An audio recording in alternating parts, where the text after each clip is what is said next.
Mm. How is the feeling of separation?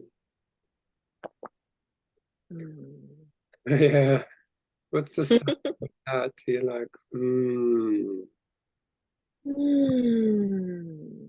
allowing ourselves to feel separate. Mm.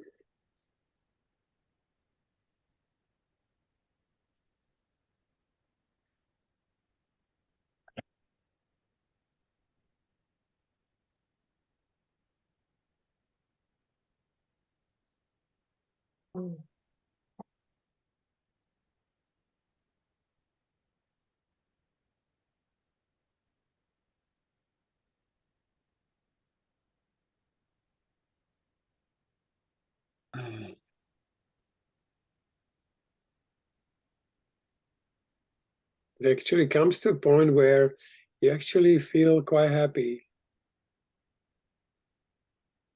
If you can allow it, maybe notice the resistance against that feeling.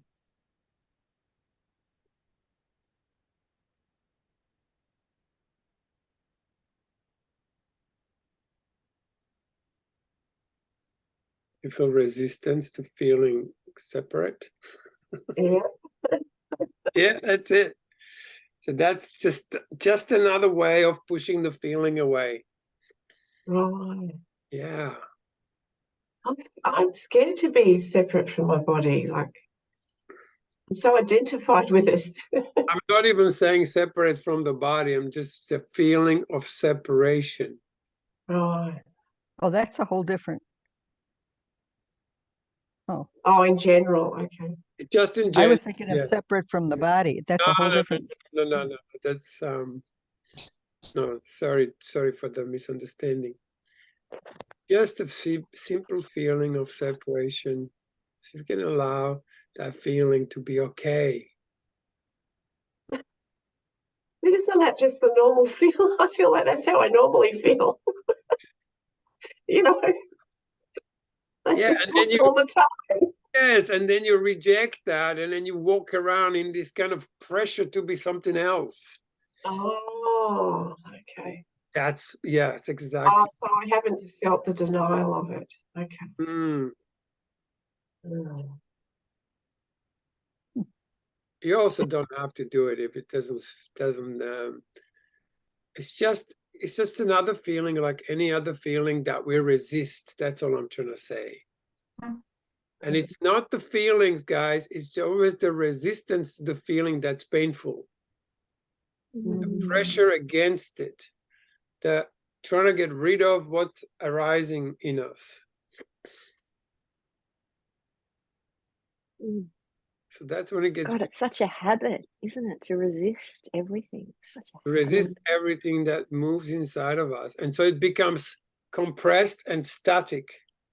So when you have that feeling, it feels like a rock sitting in you, not moving.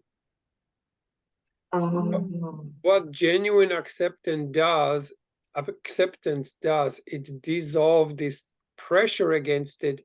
So the feeling begins to vibrate again, and then you have this beautiful vibration in your whole self. When it's go like, oh my God, it's moving. And then it doesn't matter what feeling it is, as far as it's moving, it's going to feel like life, as opposed to this death, like a feeling of nothing moving, like rocked, like you feel like a stone. Rigor mortis. Say it again? Rigor mortis? Yeah, rigor mortis a little bit of that. Oh my God, I felt a horse that was in rigor mortis, and it literally feels like rock, the flesh. It's unbelievable. Yeah. Yeah. Oh. All right, darlings, before we get too shocked out by feeling separation, maybe we could feel connected for a moment. Allow yourself to feel connection again. It was like a bad move on my side. I apologize. Well, it's interesting actually... because I had. Oh, sorry, go ahead. I enjoyed it. Yeah, no, me too. Because I was feeling resistant. The name of this chapter, the separation from the body, I'm like, oh shit, I feel separate. And then when you went just allow separate, it's like, wow, yeah. Patricia, what were you saying? I had a really aha moment this week of this concept. That's why it was just hitting me strange. I was talking with friends, and this man had just retired. He had started a business, electronic. He repaired old equipment, television sets and record players and all this stuff. And it's like that business doesn't exist anymore. We don't make old things. And we got into this conversation about you throw away old things. They weren't meant to last forever. And you get something new. And a friend was talking about how she has to have a book that she can hold in her hand. She hates the idea of like reading it on a tablet. Mm. And she says, my kids don't even care about having CDs. They say, well, we could just look it up anytime on the internet. And I thought, we're moving from the physical connection to a spiritual connection. It's there. It's always there in the ethers. We don't have to hold it in our hand. That's separation from the body. We're more than our body. Our identity doesn't come from what we can touch and feel and possess. Beautiful.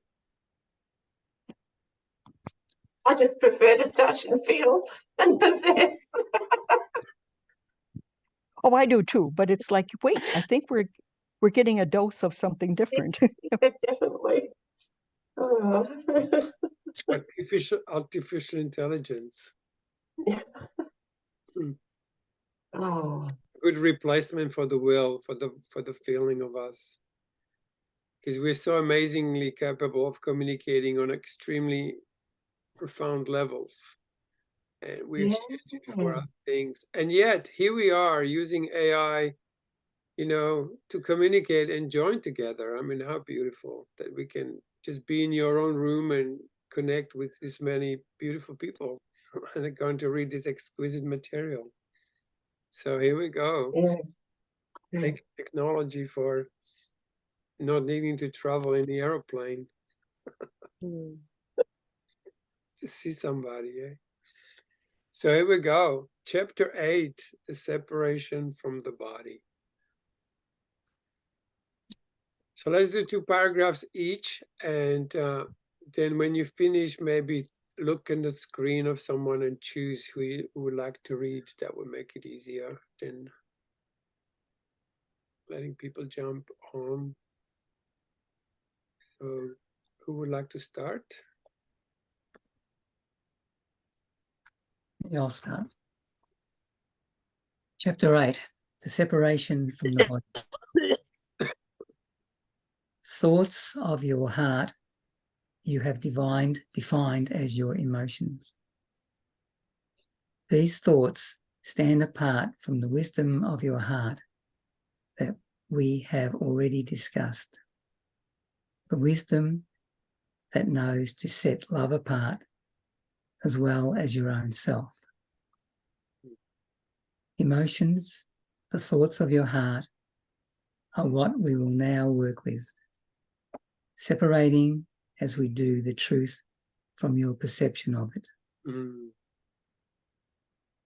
This curriculum aims to help you see that your emotions are not the real thoughts of your heart. Say it again. Curriculum aims to help you see that your emotions are not the real thoughts of your heart. What other language might your heart speak? It is a language spoken so quietly and with so much gentleness that those who cannot come to stillness know it not. Oh. Wow, that's a message right there. Like, how much stillness can we allow us to have so we actually hear the voice of our heart?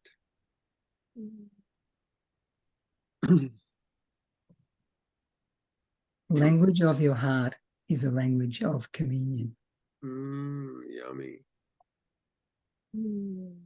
Okay. Stephanie, would you like to read? Sure. Thanks, Kevin.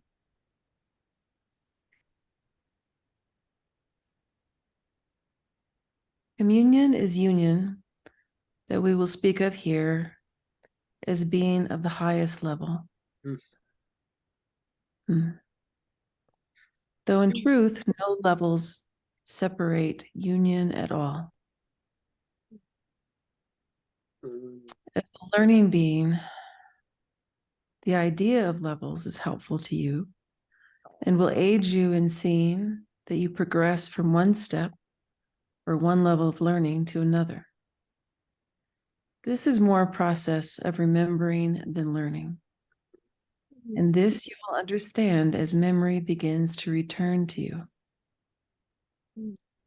Your heart will aid you in replacing thinking with remembering.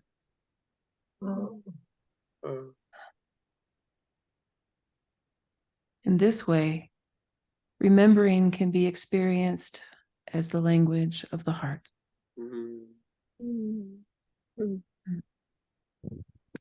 This remembering is not of former days spent upon this earth, but of remembering who you really are. It comes forth from the deepest part of you, from the center in which you are joined with Christ. It speaks of no experiences here, wears no faces, and bears no symbols. It is a memory of wholeness, of all to all. Wow. That's profound. Wow.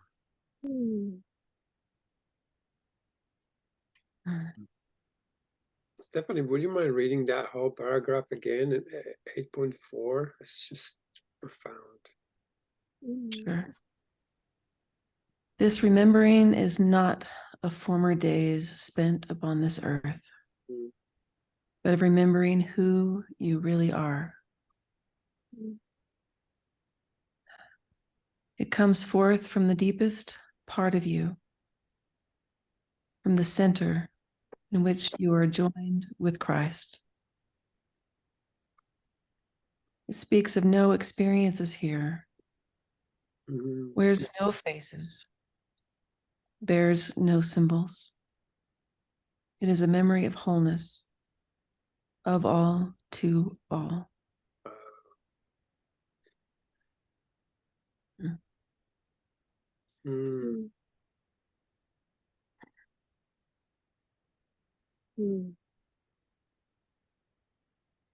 Anthony, would you like to read? Thank you. Sure. Many emotions, as well as thoughts, would seem to block your way to the stillness in which this memory can be found.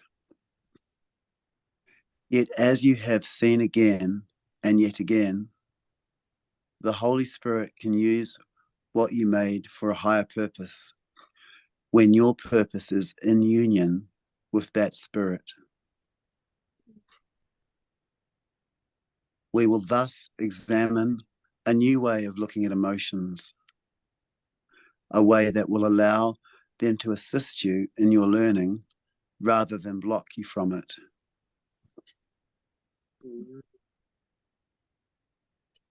You think of your heart as a place of feeling, and thus you associate emotions with your heart. Emotions, however, are really reactions of your body to stimuli that arrive through your senses.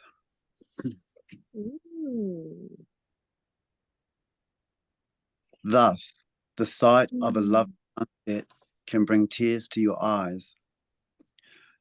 The slightest contact between your hand and the skin of a baby can cause you to feel as if your heart overflows with love. Harsh words that enter through your ears can cause your face to redden and your heart to beat with a heaviness you label anger, or a sting you would call shame.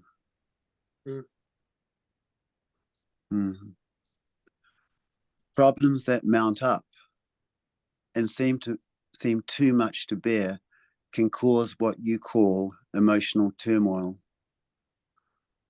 or even a nervous breakdown. In these situations, either too many feelings are going on all at once, or all feeling is shut down all at once. As with everything else in this world, you strive for a balance that allows your heart to beat at one steady pace, for one emotion to surface at a time, for feelings that you can control. And yet you feel controlled by your feelings. Emotions that seem to have a life of their own, and a body that reacts to all of it in new ways, to all of it in ways that make you uncomfortable, anxious, ecstatic, or terrified.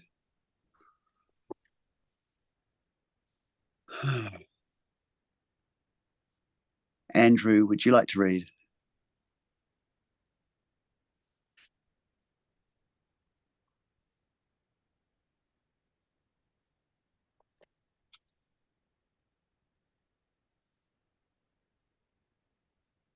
Eight, 7. Yes. Yes. Yep. None of this speaks of what your heart would say to you, but masked the language of the heart and buries stillness deep beneath an ever-changing millennial milieu of life lived on the surface, as if your own skin were the playground for all the angels and demons that would dance there.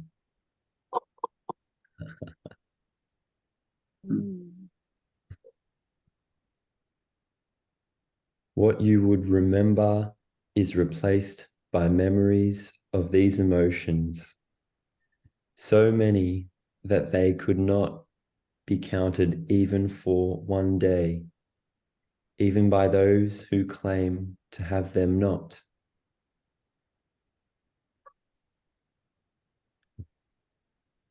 It is not your thoughts to which you turn to bring you evidence for your resentment, ammunition for your vengeance, pain for your remembering. It is to your emotions, those feelings that you would say come from your own heart.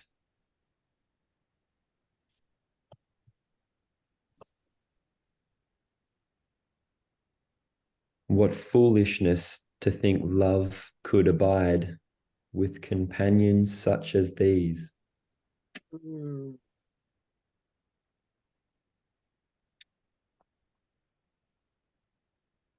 If these be in your heart, where is love?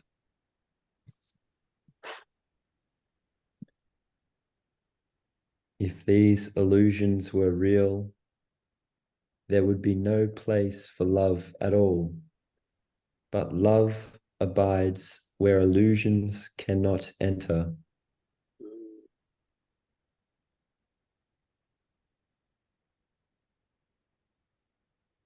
These illusions are like barnacles upon your heart, adhering to its surface, but keeping it not from fulfilling its function or carrying within itself that which keeps you safe upon this raging sea.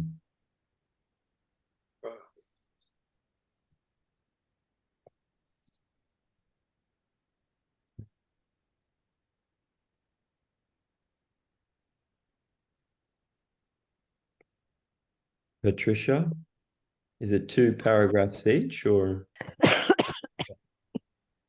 is that how I would prefer not to read if that's okay. All right. Alison?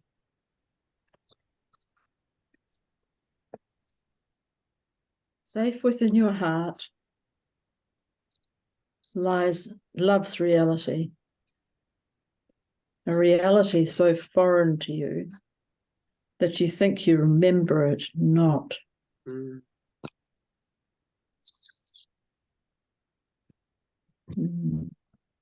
Yet it is to this reality we head as we travel deep within you to the center of yourself. Even those of you whose perceptions remain quite faulty know that there is a difference between what lies on the surface and what lies beneath. Often the surface of a situation is all that is seen, the surface of a problem, all that is recognized, the surface of a relationship, all that is known to you. You speak openly of these levels of seeing, recognizing, and knowing, saying often, on the surface, it would seem that. And this observation is often followed by attempts to see beneath the surface to find causes, motivations, or reasons for a situation, problem, or relationship. Often this search is called seeking for the truth. While the way in which you go about seeking for the truth in places it is not causes it to remain hidden from you, your recognition that a truth is available in a place other than on the surface is useful to us now, as is your recognition that something other than what appears on the surface exists.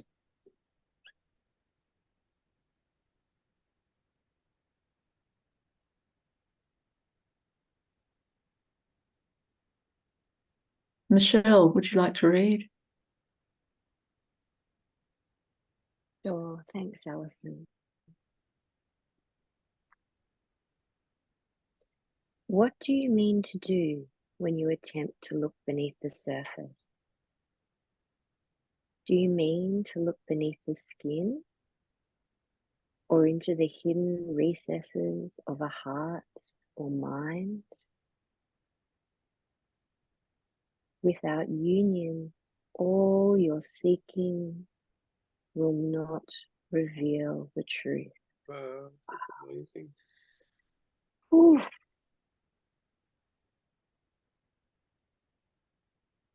Without union, all your seeking will not reveal the truth.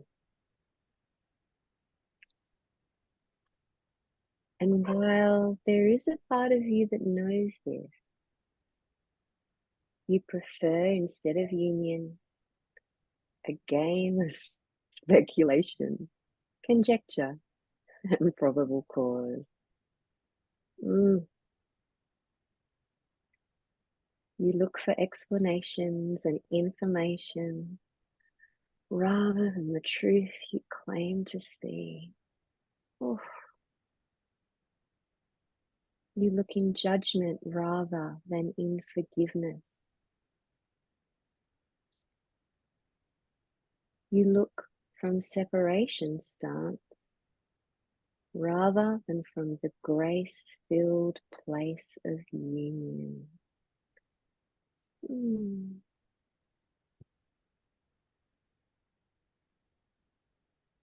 Perhaps you are thinking now that if you knew how this union worked, you would surely use it to find the truth and for other objectives as well.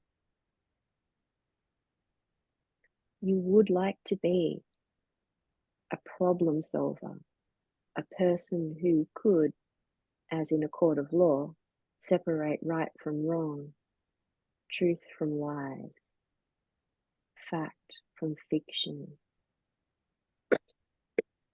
Oof, you do not even see that what you desire is further separation. And that separation cannot bring about the truth nor arise from unity.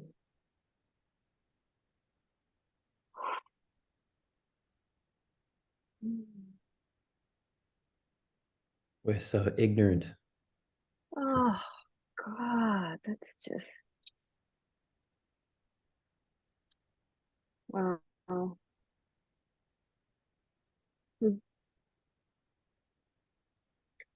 Even your loftiest desires are fraught with righteousness. Oof. It is still righteousness, no matter what the noble cause you deem yourself willing to address. Oh my God.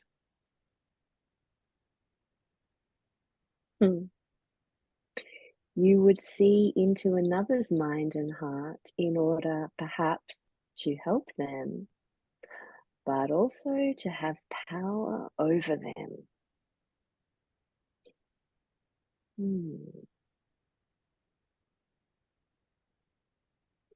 Whatever you might come to know, you would deem your property and its disposition your purview.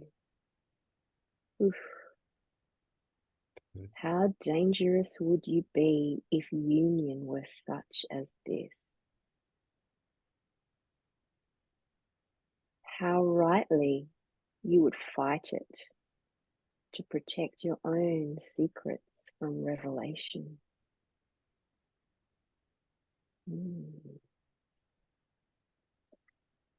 This faulty perception of union would keep you from the goal you seek, the goal that is no goal, but your only reality, the natural state in which you would exist, but for your decision to reject your reality and your true nature. Wow.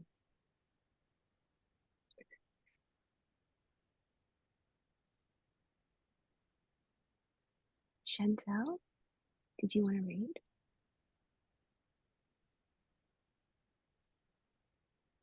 Thanks, Michelle. Do you see now why unity and wholeness go hand in hand? Why you cannot withhold a piece of yourself and realize the unity that is your home? Were it possible to exist in unity and still withhold? Unity would be a mockery. Who would you withhold for? And whom would you withhold from? Unity is wholeness, all for all.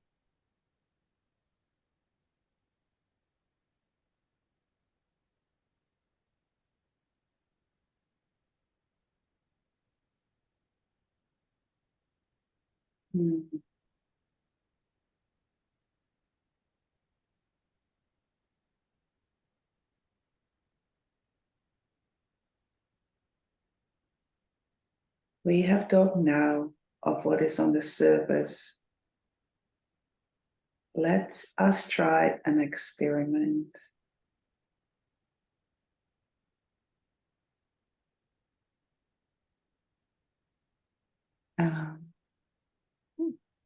Kim? You want to do the next one as well? Yeah, sure. Thanks, Andrew. Love to hear it. Think of your body now as the surface of your existence and look upon it.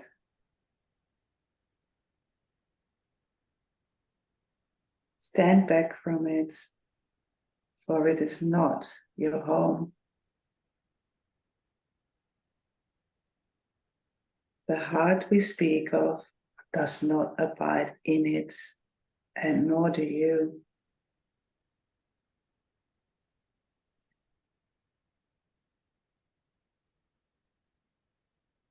Separate bodies cannot unite in wholeness. They were made to keep wholeness from you and to convince you of the illusion of your separateness.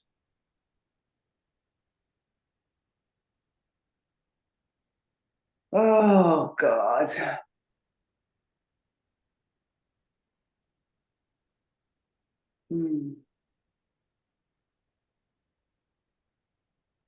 Step back. See your body as just the surface layer of your existence. It is what appears to be and no more. Let it not keep you from seeing the truth, as you do not let other surface conditions hide the truth from you.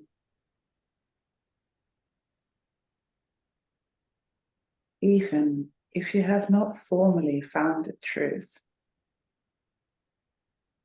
you have recognized what is not the truth. Your body is not the truth of who you are, no matter how much it appears to be. For now, let's consider it the surface aspect of your existence.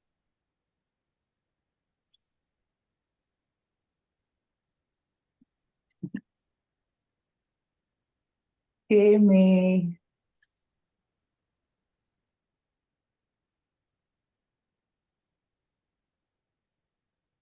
Oh.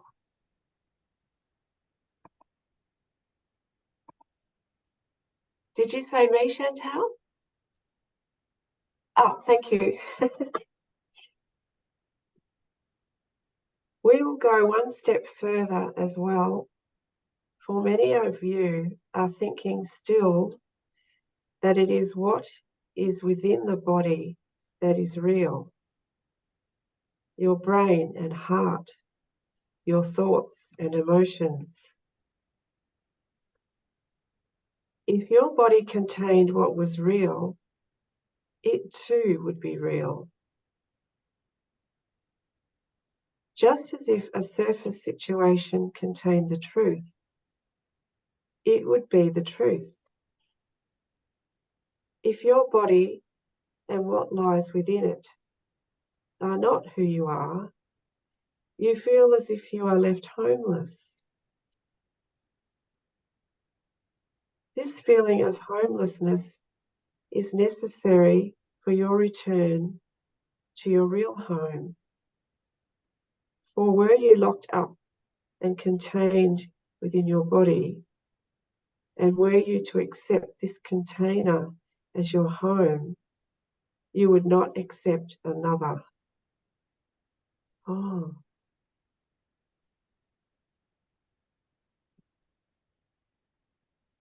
Your other home is the home you feel as if you have left, and the home you feel the desire to return to. Yet it is where you are, and you could not be anywhere else. Your home is here. You think this is incongruous with the truth as I'm revealing it, the truth that heaven is your home, but it is not. There is no here in the terms that you would think of it, the terms that set your reality in a location, on a planet, in a body. God is here, and you belong to God.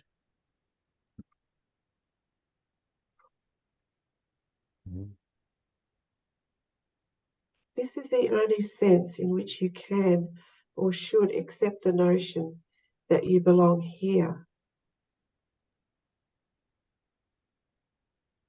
When you realize God is here, then and only then can you truthfully say, here is where I belong. Okay.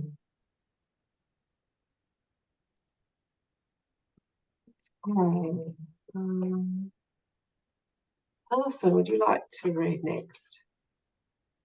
Yeah, I've read already. Oh, have you? Oh, sorry. No, that's right. Oh, how about Annie? Would you like to read? Sure. Oh, great. Thank you.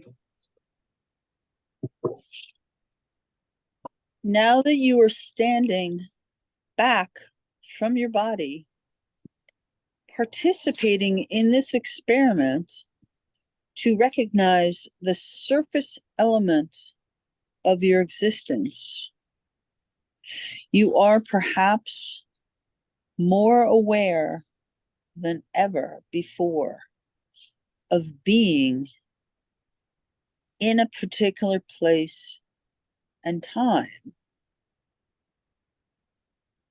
As you stand back and observe your body, this is what you will see. A form moving through time and place. You may be more aware than ever of its actions and complaints, its sturdiness or lack thereof. You may be realizing how it governs your existence and wondering how you could spend even a moment without awareness of it. This moment without awareness of the body was beautifully described in A Course in Miracles as the holy instant. You may not think observation of your body is a good way to achieve this, but as you observe, you learn to hold yourself apart from what you see. A reminder is needed here, however, a reminder to not observe your mind, but with your heart. This observance will contain a wholeness, a gift of sight beyond that of your normal vision. Wow.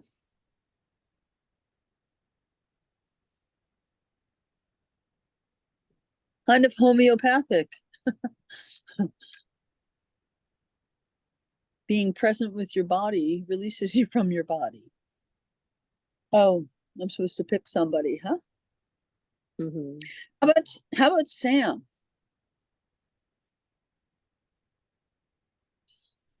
Samuel. Okay. It's 8.20, right? Mm-hmm. Yes. You may begin by feeling compassion towards this body that you have long viewed as your own. There it goes again, one more time, sleeping and waking. One more time, fueling itself with energy. One more time, expending that energy. One more time, growing weary. One more day, is greeted, and its greeting lies upon your heart. Each day tells you all things come to pass. At times, this is cause for rejoicing. At other times, a cause for sorrow. But never can it be evaded that each day is a beginning and an ending both. Night is as certain as day.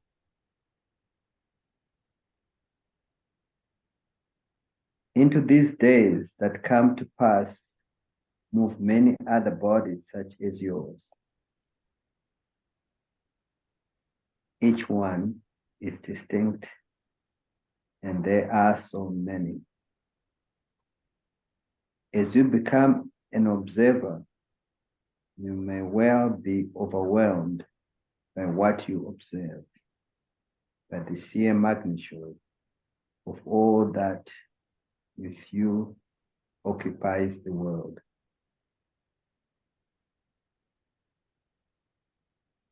Some days, this will make you feel like one of many, a teeny peon of little significance. On other days, you will feel quite superior, the ultimate achievement of the world and all its years of evolution.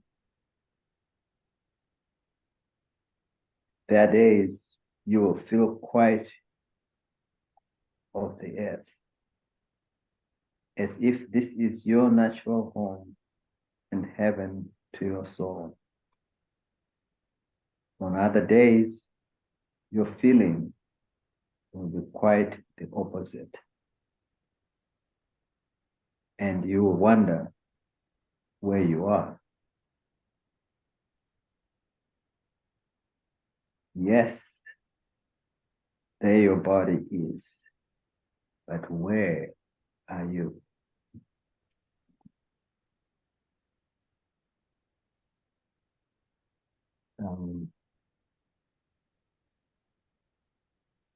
Can't remember who read or didn't read. Cole hasn't read yet. Who? Cole.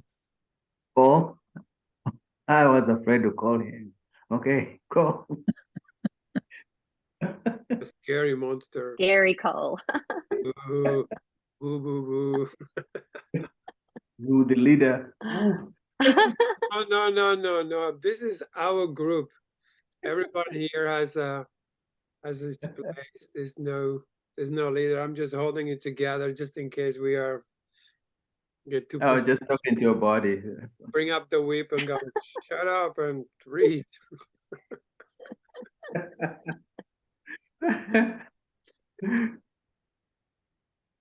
Although you cannot observe it, you will become aware of how the past walks through your days with you, and the future too. Both are like companions who for a little while are welcome distractions, but are loath, Loath, yeah. are loath to leave you when you would have them gone. Can't even read today. Where lives this past and future? Where does day go when it is night? What are you to make of all of these forms that wander through your days with you?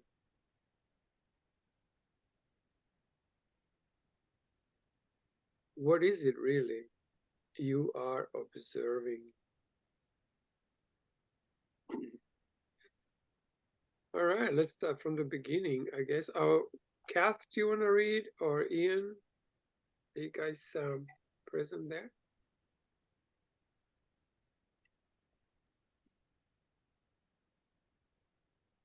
Back to Kevin then. Yeah, I'll go back again. Thanks, Kevin. This is your reenactment of creation, begun each morning and completed each night. Each day is your creation held together by the thought system that gave it birth. To observe this is to see its reality. To see this reality is to see the image of God you have created in God's likeness. This image is based on your memory of the truth of God's creation and your desire to create like your Father.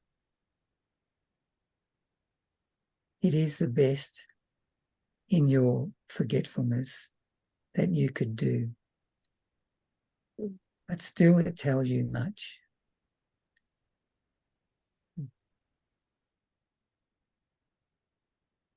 Everything is held together by the thought system that gave birth to it. There are but two thought systems: the thought system of God and the thought system of the ego or the separated self. The thought system of the separated self sees everything in separation. The thought system of God sees everything in unity. God's thought system is one of continuous creation, rebirth, and renewal. The ego's thought system is one of continuous destruction and disassembly, of decay and death. And yet how like they are one to another, one to the other. They don't sound the same.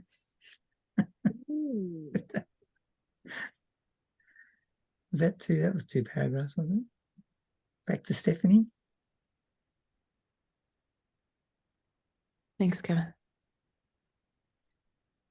How like to memory it is to think a thing remembered in every smallest detail, and yet to have no idea what the memory is about.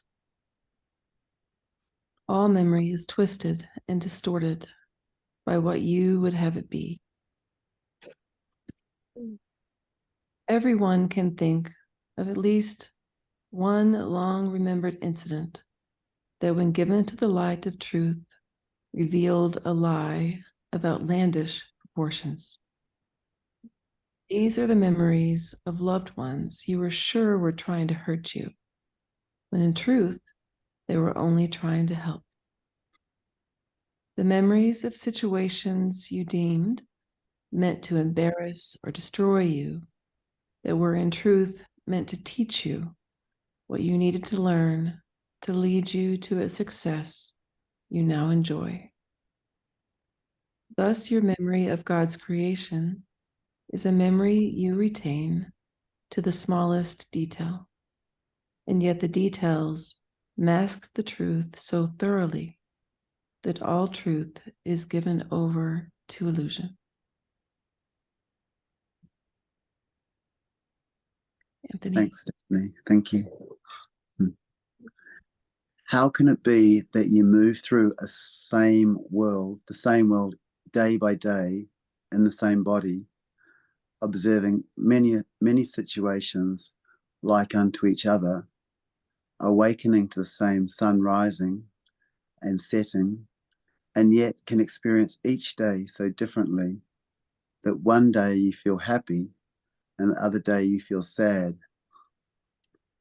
One day you feel hope and one day you feel despair. How can it be that what was created so much like to God's creation can be so opposite to it? How can memory so deceive the eyes and yet fail to deceive the heart? This is the truth of your existence, an existence in which your eyes deceive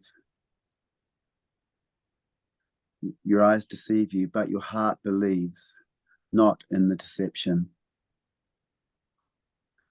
Your days are but evidence of this truth. What your eyes behold will one day deceive you, while what your heart beholds will the next day see through the deception. And so one day lived in your world is misery incarnate, and the next a thing of joy. Andrew? Oh, Andrew. Oh, I could read the last one if you want. I'm going to read the last one. Unless you would like to. Why don't you both read it together or something? Yeah, let's. You ready, steady, go.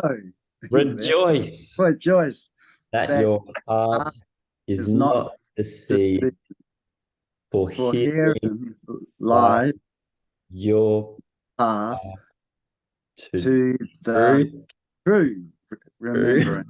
Remembering. Bit hard over tech. Ta-da! Ta-da! Beautiful. Oh my God. Mm.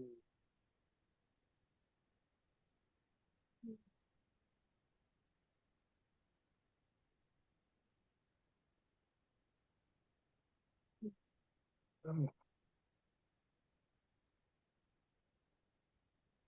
Mm.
Mm.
Now, this next chapter seems fairly long, Cole. Did you want to make a start on it or just wait till next?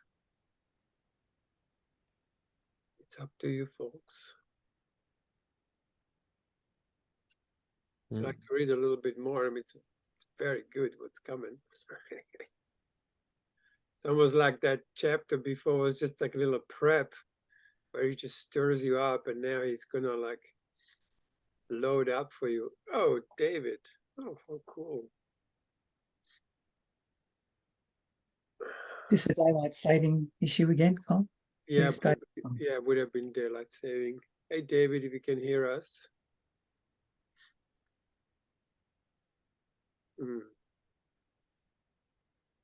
Yeah.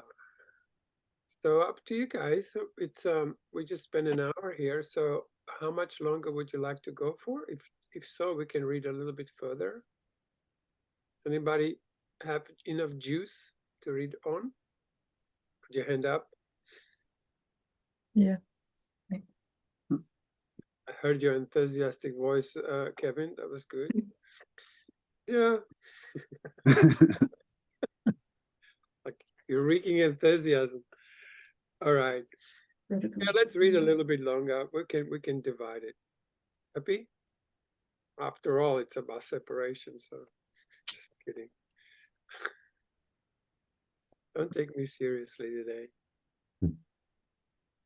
All right, so who was next to read then? Do you want to let David know about the David, where are you from, David? You could. He's from Canada. Canada, okay. Well, yeah, we had a time change here, David. We had a daylight saving, so we actually started an hour ago, but we're going to read a bit further on. So we're at the chapter 9 of the first book. The Prodigal's Return. Is that you, Andrew, reading? Yeah. Yeah. And welcome, David. Glad you joined us. Thank you. Yeah, welcome. We don't time until November 4th, so. Yeah, it's another hour. Good to have you with us. You don't when it changes over there, it'll be another hour earlier for you. Good to have you with us. You wonder how it can be said that your heart is not deceived when it seems so often to deceive you. It seems as fickle as your mind, telling you one thing one day and one thing the next.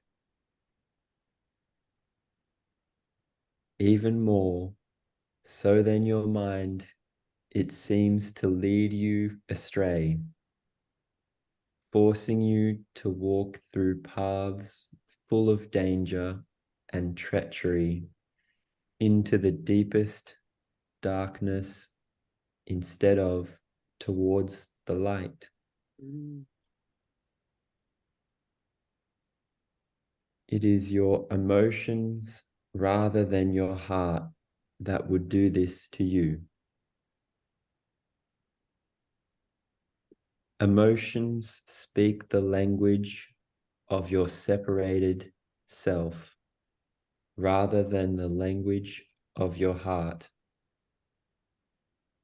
They are the forward guard of your defense system, always on the lookout for what might hurt or slight the little you that they deem under their protection, or the other little selves you deem under yours. But remember now how like to creation in form, if not in substance, what you have made is.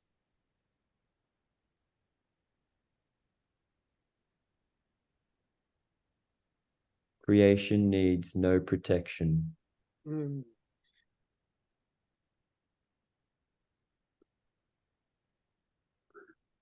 It is only your belief in the need for protection that has caused what you feel to become so clouded by illusion. Mm.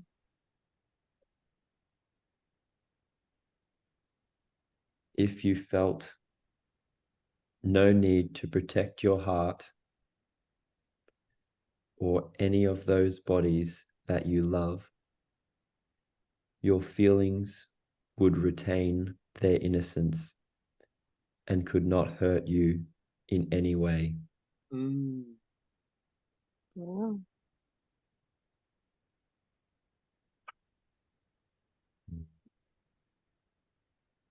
Kind of huge. Mm. Mm.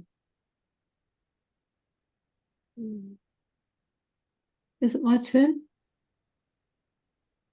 Yeah, Alice. David, did you know we're doing chapter 9? I don't know if you caught that bit, up to 9.3.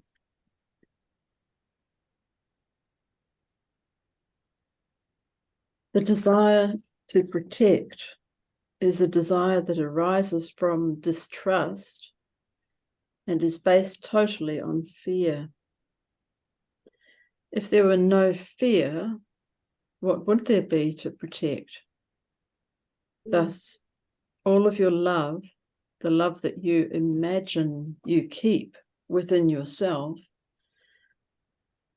and the love that you imagine you receive and give, is tainted by your fear and cannot be real love. It is because you remember love as that which kept you safe, that which kept you happy, that which bound all those you love to you, that you attempt to use love here. This is a real memory of creation that you have distorted. Your faulty memory has caused you to believe love can be used to keep you safe, to make you happy, and bind to you those you choose to love. This is not the case, for love cannot be used. This is how you have distorted all relationship as well, making of it something that only becomes real in its use by you or to you. In your memory of creation, you have remembered that all things exist in relationship and that all things happen in relationship. Thus, you have chosen to use relationship to prove your existence and to make things real, make things happen. Thus, you have chosen to use relationship to prove your existence and to make things happen. This use of relationship will never provide the proof or the action you seek, because relationship cannot be used. Wow. Michelle. Boy. Look around the room in which you sit and take away the usefulness from each thing you see in it.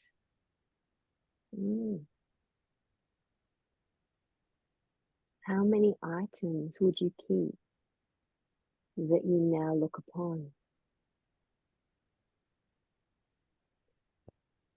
Your body too was created for its usefulness.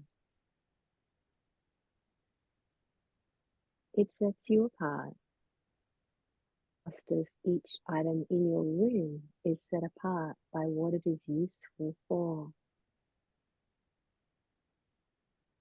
Ask yourself now, to whom is your body useful? Oof. Wow. This question does not apply to those for whom you cook or clean, those whose bodies you would repair or minds improve. The question is really, who might have seen a use for a body such as yours before it was created?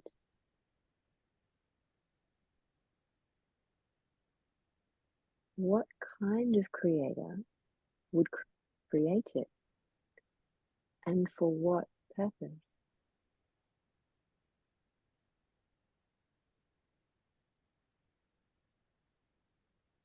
You did not create yourself, but your body you did create.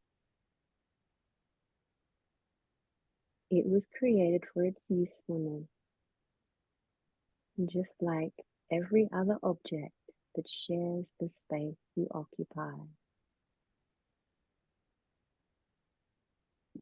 Think for a moment of what the creator of such a body would have intended the body to be.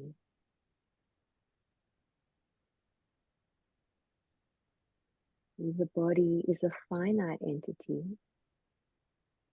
created to be self-contained, but also to self-destruct.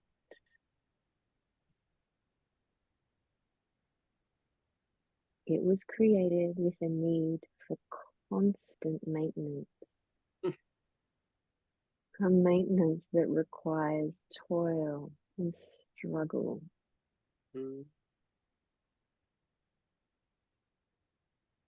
Every inch of its surface is a receiver and transmitter of information. Yet it carries additional tools such as eyes and ears to enhance its communication and to control what goes in and what goes out. It is as susceptible to pain as to pleasure. It contains the means for joining, but for joining that is of a temporary nature. It is as capable of violence as gentleness. It is born and die in a state of helplessness.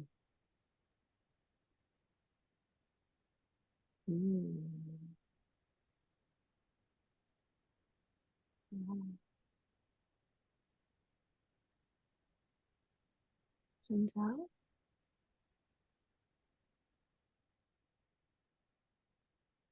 Thank you.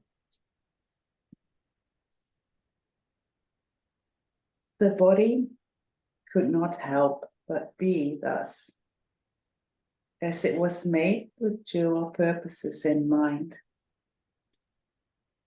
It was made to make real and then glorify a separated self. And it was made to punish that separated self. What a separation. Its creator had in mind what is reflected in the body. Self-aggrandize, I don't know.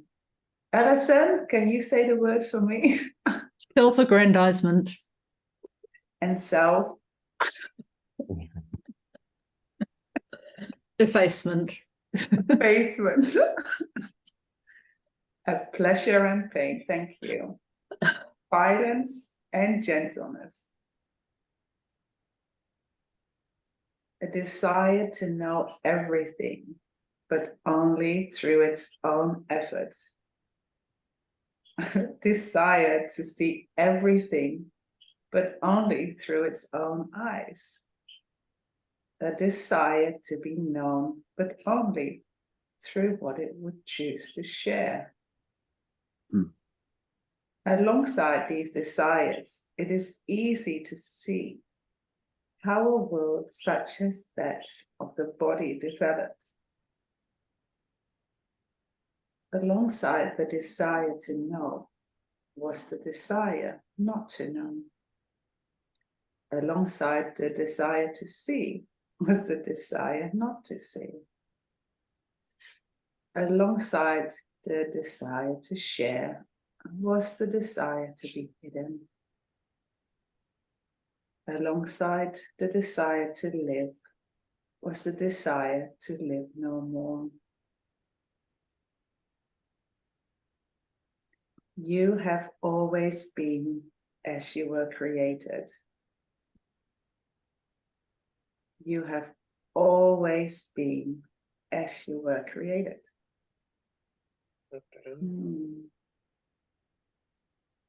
You have always been as you were created.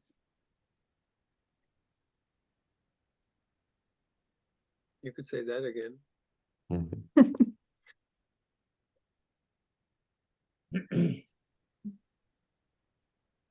But this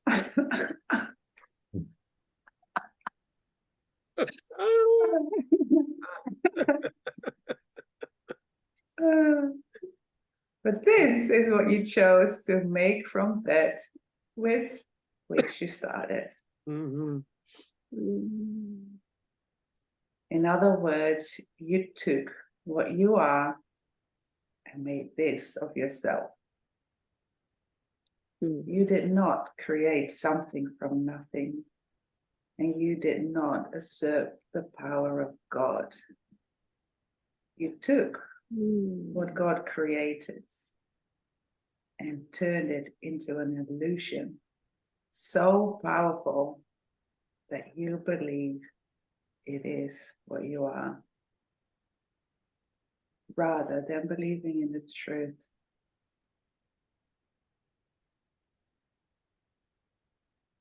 I feel it's like a bedtime story.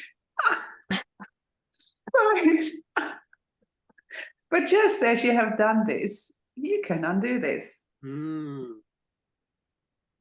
hope. This is the choice set before you, to go on believing in the illusion you have made, or to begin to see the truth. Da, da, da, da.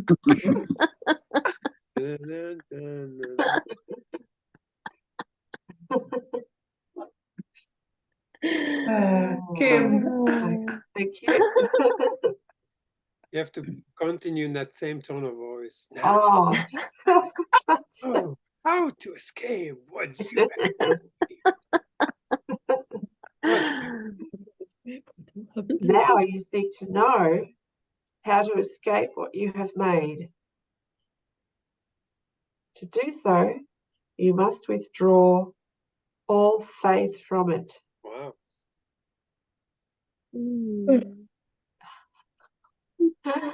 This you are not ready yet to do, but this is what your heart will now prepare you for. That's exciting. Garrett? As you are prepared, you walk alongside He who has waited for you with a single purpose, instead of alongside the conflicting desires you chose to let lead you to this strange world. You travel lightly now, where before you walked in chains. You travel now with a companion who knows you as you are and would show yourself to you. Look upon your body now as you earlier looked upon the space you occupy. Take away the body's usefulness. Would you keep that which you now look upon? As you stand back and observe your body, always with the vision of your heart, think about just what it is that you would use it for. What God created cannot be used, but what you have made can. For its only purpose is your use. That's confronting, isn't it? Mm. What God created cannot be used. Yeah. Mm.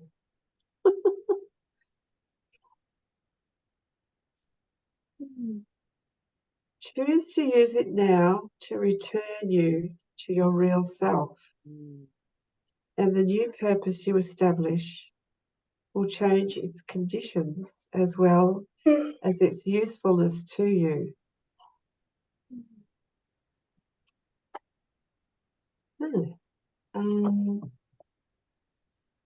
So it was Annie next, wasn't it?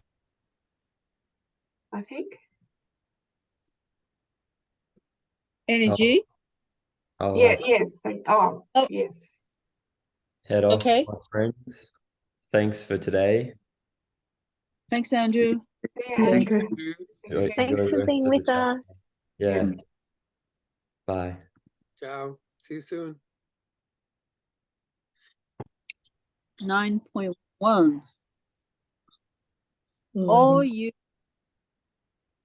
is predicated on the simple idea that you do not have what you need. You will continue to believe this while your allegiance remains split. Until you have withdrawn all faith in what you have made, you will believe that what you have made remains useful to you. Since this is the case, and since it cannot be changed without your total willingness to change it, a willingness not yet complete, we will, instead of trying to ignore what you have made, use it in a new way. Keep in mind, however, that we are merely saving time, and that your real self has no need to use anything at all. Crazy. As stated before, what is most useful to us now is your perception of your heart. Your illusions concerning it, when undone, will quickly reveal to you the truth, because your misconceptions concerning your heart remain closer to the truth than any that you hold. The memories of your heart are the strongest and purest that exist, and their remembrance will help to still your mind and reveal the rest. Wow. Whew. That's profound. That's that Course in Miracles. I need do so little, and the rest is done for me. Yeah. And to do very little is very hard. Yes. Be conditioned to achieve and be successful, and the program in us goes like, go, go, go, achieve this, achieve that. And now like something tells you like, do nothing. We don't know how to do nothing. And even doing nothing is an effort. It's like doing something, then doing nothing, I'm gonna do that. And to really learn how to step back and fully surrender. Let the heart reveal to us what it truly is. I step back and let the heart lead the way, hey? Shall we park it there, guys? Let that sink in. And we take from that place next week. Would you What did we finish on? We did 9. Up to 9.13. Okay. Yeah. Just a reminder that it's the same time next week, but the following week, if you're affected by America's time change, it'll be an hour earlier. Yes. How does that fit for everyone who's in America? What time does that make it for you? Pacific time, it will be 1:30 on Friday. I don't know what that means, Pacific time. That's the West Coast, like California, Oregon, Washington. I think a little bit of Arizona, like those next few states over. And Little Dave, bit. for you? For you, David? So rather than just starting at 5:30, you're going to move it back another hour again. Yeah. So you started at 5:30 my time, not 6:30. So you're moving back an hour. I guess it'd be 4:30. Is that AM? No, PM. Oh, there's PM. Yeah, Okay. he's on the East Coast. Right. East Coast of Canada. I need to go, guys. Thank you so much, everyone. Thanks, Michelle. Thank you. Thanks, Michelle. See ya. Thank you. Yeah. Sam, what is that for you in Arizona? We don't change time here. Oh, so you'll still be at 2:30? Yeah, same on time. Friday? Okay, good to know. So not next week, but the week after, right? Yeah. Right. Correct. Next week is still the same time, like 1.5 Yep. hours ago, whatever that was for you. Yep. And it's only the week after for those in America. And I don't think we got anyone from Europe here, so that's all good. All right, guys. Well, thanks for coming. Thank you. Thanks, everyone. Thank you. Thank you, everybody. Thank you. Yeah. Letting Bye. go. Lovely to see you every time. Thank you. Mm. Bye. Bye. Ciao. Hey, everyone. Ciao. Yeah. Oh. Ciao.